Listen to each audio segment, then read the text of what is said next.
Hey everybody, I told you I'd be back soon. Here I am again showing more baby ball pythons from this season.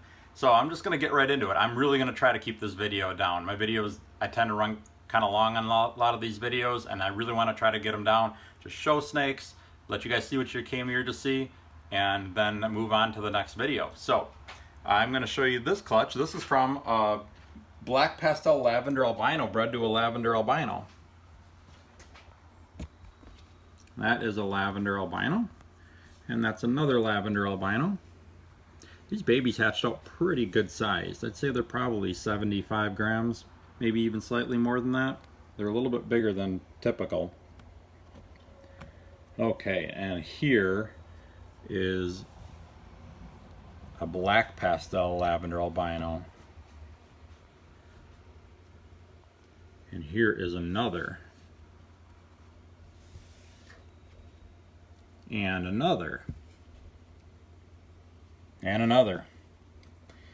Love clutches like this. I already sexed these. I know that the two lavender albinos are both males. The black pastel lavender albinos are two pairs.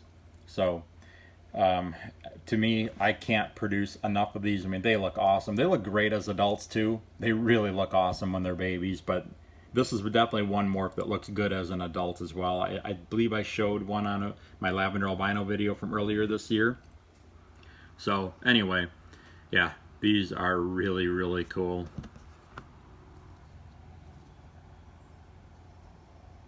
Look at that color and contrast.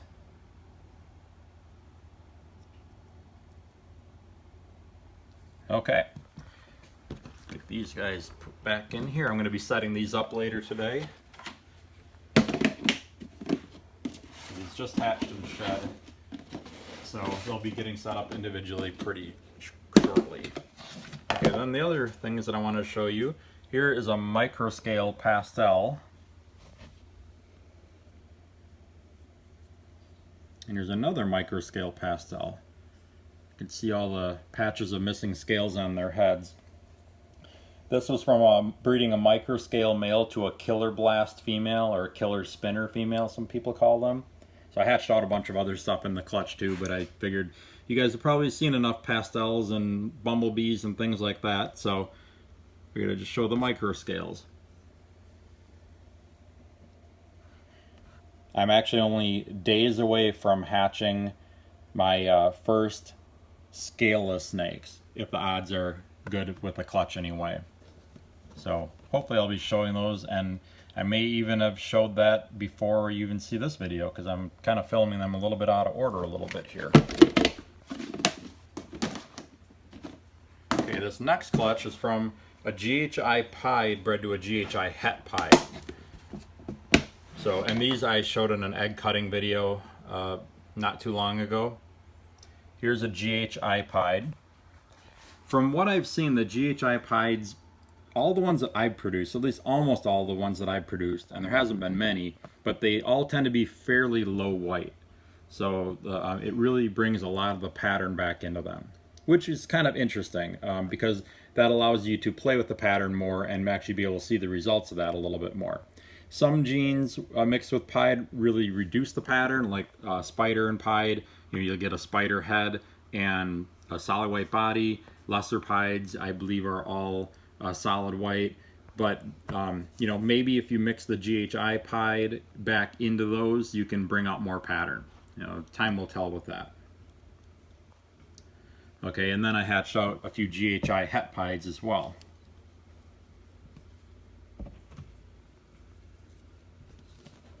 So not very good Pied number of Pieds in this clutch, but there were also two normal Het Pieds in this clutch too. So yeah, it was a little bit disappointing to only have one visible Pied, but at least it was a GHI Pied. And I do have more chances at the Super GHI Pied and also Super GHI Coral Glow Pieds coming up yet this summer. Okay. One more clutch to show you. Like I said, I'm going to try to keep these videos shorter, come out with them a little bit more often, just not drag on quite as long. This clutch is from a fire yellow belly pied bred to a pastel pied.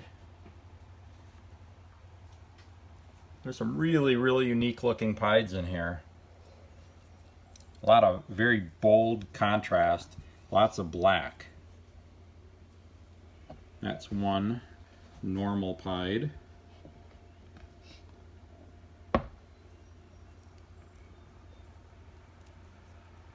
Here's another normal pied. They don't really look super normal to me, but they're not yellow belly, they're not fire, and they're certainly not pastel, so very interesting looking though, but really cool too.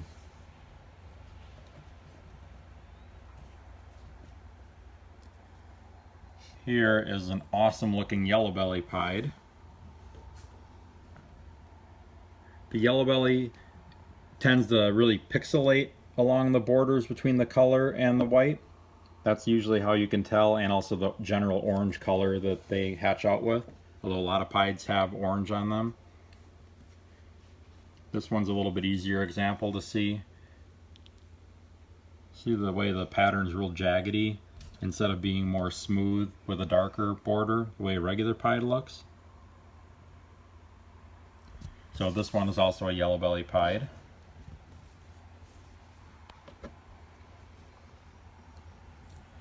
This guy is, I think, the star of the clutch.